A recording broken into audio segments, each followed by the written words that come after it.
क्या वाकई इंद्र के श्राप से शुरू हुए महिलाओं के पीरियड्स? जाने इससे जुड़ी पौराणिक कथा। पीरियड्स की शुरुआत कैसे हुई? हो सकता है कि आपको ये बचकाना सवाल लगे, लेकिन दुनिया भर में अलग अलग माइथोलॉजी के हिसाब से इसकी शुरुआत भी अलग बताई गई है।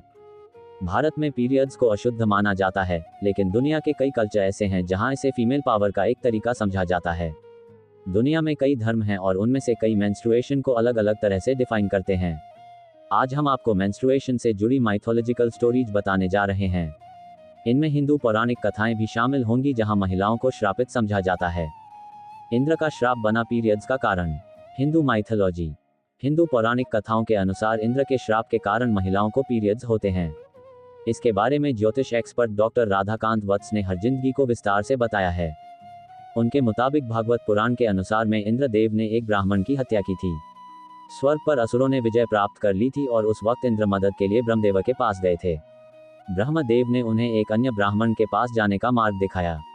उस ब्राह्मण की पत्नी राक्षसी थी और उसने इंद्र की तपस्या सफल ना होने दी।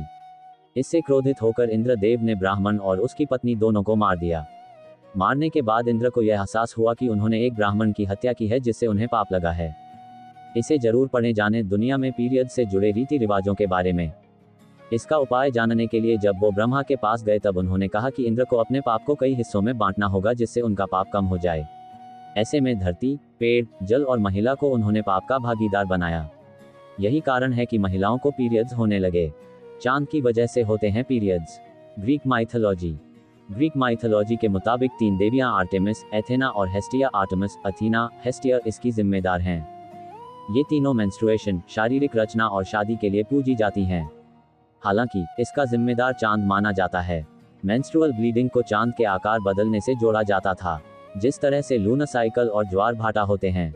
यही नहीं, शब्द मेंस्ट्रुएशन भी असल में ग्रीक माइथोलॉजी से आया है।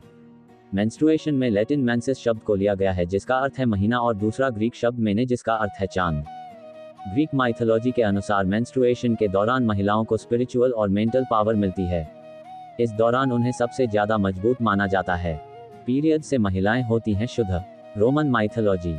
ग्रीक माइथोलॉजी से आगे बढ़कर अगर हम रोमन कहानियों के बारे में बात करें तो पाएंगे कि वहां माइथोलॉजी को काफी हद तक साइंस से जोड़कर देखा जाता है।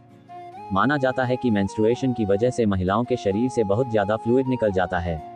इसके कारण उनमें खास शक्तियां आ जाती हैं। प्रीमेंस्ट्रुअल सिंड्रोम (PMS) को भी इन्हीं शक्तियों का परिचय माना जाता था।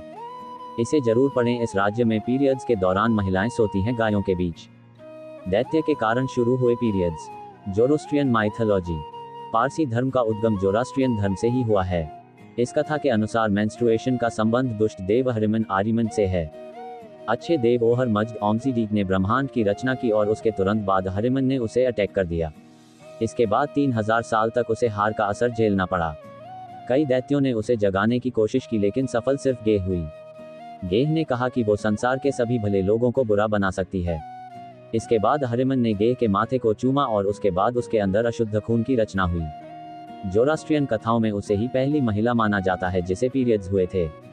पीरियड से जुड़ी ये चर्चित कथाएं अलग अलग प्लेटफॉर्म से ली गई हैं। ऐसे ही कई और धर्म हैं जिनमें पीरियड्स को कुछ अलग तरह से डिफाइन किया गया है, पर उनकी जानकारी फिर कभी। अगर हमारी स्टोरीज से जुड़े आपके कुछ सवाल हैं तो आप हमें आर्टिकल के नीचे दिए कमेंट बॉक्स में बताएं। हम आप तक सही जानकारी पहुंचाने का प्रयास करते रहेंगे। अगर आपको ये स्टोरी अच्छी लगी है तो इसे शेयर जरूर करें। ऐसी ही अन्य स्टोरी पढ़ने के लिए जुड़ी रहें हर जिंदगी से।